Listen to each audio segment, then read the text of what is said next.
అందరికీ నమస్కారం అండి.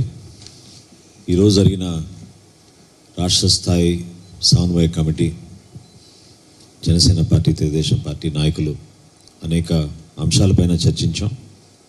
అచ్చెన్నాయుడు గారు మీకు పూర్తి స్థాయిలో వివరించారు. అన్నిటికన్నా ముఖ్యమైనది ఏంటంటే రాష్ట్ర ప్రయోజనాల్ని దృష్టిలో పెట్టుకుని ఎట్టి పరిస్థితుల్లో కూడా ప్రతిపక్ష ఓటు చిలనివ్వకూడదు, ఈ రాష్ట్రంలో వైఎస్ఆర్సీపీ విముక్త ఆంధ్రప్రదేశ్గా చేయాలని మా పార్టీ అధ్యక్షులు పవన్ కళ్యాణ్ గారు తీసుకున్న నిర్ణయం మేరకు ఇరు పార్టీల నాయకులు కూర్చుని అనేక సందర్భాల్లో చర్చించి ఎక్కడ కూడా సమన్వయంలో లోపం లేకుండా, అది సీట్ల విషయంలో కానివ్వండి, క్షేత్రస్థాయిలో, నియోజకవర్గ స్థాయిలో కానీ, జిల్లా స్థాయిలో కానీ జరిగే అనేక సమావేశాల్లో కానివ్వండి, ఇరు పార్టీల నాయకులు అనేక సమావేశాల్లో కూడా ఒక మంచి భావనతోటి ఏర్పాటు చేసి రాష్ట్ర ప్రజలను దృష్టిలో పెట్టుకుని ముందుకెళ్ళింది మనందరం కూడా చూసాం. దాన్ని ఈరోజు ఈ సమావేశంలో ప్రత్యేకంగా అభినందించాం. అనేక సమావేశాల్లో కూడా పెద్దలు చంద్రబాబు నాయుడు గారు కానీ, పవన్ కళ్యాణ్ గారు కానీ ఒకే మాట చెప్తున్నారు, మా క్యాడర్కి కలిసి పని చేసుకోవాల్సిన సమయం ఆసన్నమైంది, సాక్రిఫైజెస్ త్యాగం చేయాల్సిన పరిస్థితి వస్తే మనందరం కూడా సిద్ధంగా ఉండాలి. ఎందుకంటే ఇది కేవలం మన ప్రజల క్షేమాన్ని దృష్టిలో పెట్టుకుని, మన భవిష్యత్తులో మనం చేయబోయే కార్యక్రమాలు దృష్టిలో పెట్టుకుని మనం ముందుకెళ్ళాలనే ఆలోచనతో ఈ సమావేశంలో వాళ్ళు చేసిన కార్యక్రమాన్ని అందరిని కూడా అభినందించడం జరిగింది.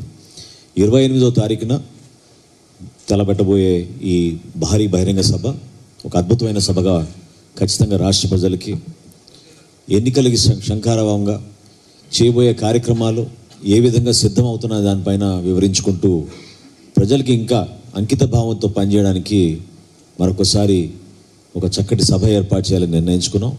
ప్రతి ఒక్కరు కూడా ఇది ఒక బాధ్యతగా ఇరు పార్టీల నాయకులు క్షేత్రస్థాయిలో, జిల్లా స్థాయిలో, నియోజకవర్గ స్థాయిలో, మండల స్థాయిలో, అదేదో కేవలం ఉభయ గోదావరి జిల్లాలకి సంబంధించిన సభనే కాదు, రాష్ట్ర వ్యాప్తంగా నాయకులందరినీ కూడా ఆహ్వానిస్తాం, అద్భుతమైన ఏర్పాట్లు చేస్తాం.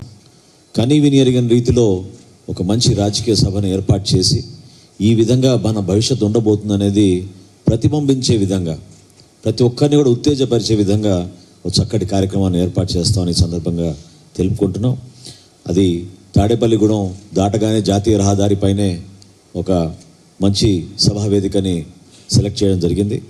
అక్కడ ఇరు పార్టీల నుంచి లాజిస్టిక్స్ టీమ్స్ ఆల్రెడీ క్షేత్రస్థాయిలో దిగి ఏర్పాటు చేయడానికి సిద్ధమవుతున్నాం. సుమారు 500 మంది ప్రత్యేక ఆహ్వానితులను పిలిచి వాళ్ళని డయాస్ పైన కూర్చోబెట్టి ఇరు పార్టీల నాయకులు రాబోయే రోజుల్లో మేము చేయబోయే అనేక కార్యక్రమాలని వివరించడమే కాకుండా ఒక మంచి కలయికతోటి, మంచి ఉద్దేశంతో ఈ కార్యక్రమాన్ని ముందుకు తీసుకెళ్తామని సందర్భంగా తెలుపుకుంటున్నాం. ఖచ్చితంగా ఈ రాష్ట్రంలో బై బై వైసీపీ అనే పరిస్థితి ప్రతి పౌరుడు కూడా ఈరోజు అదే విధంగా నినాదాన్ని ప్రజల్లో తీసుకెళ్ళడానికి ముందుకు వచ్చాడు.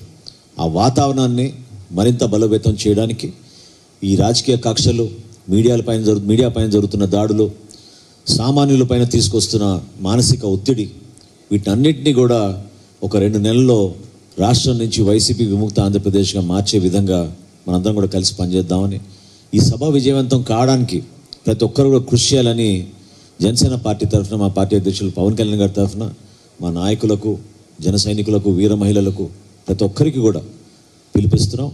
తెలుగుదేశం పార్టీ, జనసేన పార్టీ కలిసికట్టుగా ఒక అద్భుతమైన ప్రభుత్వాన్ని స్థాపించబోతున్నాం. ప్రత్యేకంగా యువతకు ఉపాధి అవకాశాలు, మహిళలకు రావాల్సిన భద్రత, రైతులకి అందించాల్సిన భరోసా, ఈ 3 అంశాలపైన ఈరోజు కూడా మేము మా సమావేశంలో చర్చించుకుని ఎట్టి పరిస్థితుల్లో కూడా మేనిఫెస్టోలో కొన్ని మంచి ప్రణాళికతో సిద్ధం చేసిన కొన్ని అంశాలని పెద్దలు రామకృష్ణుడు గారు కూడా అనేక సూచనలు చేశారు.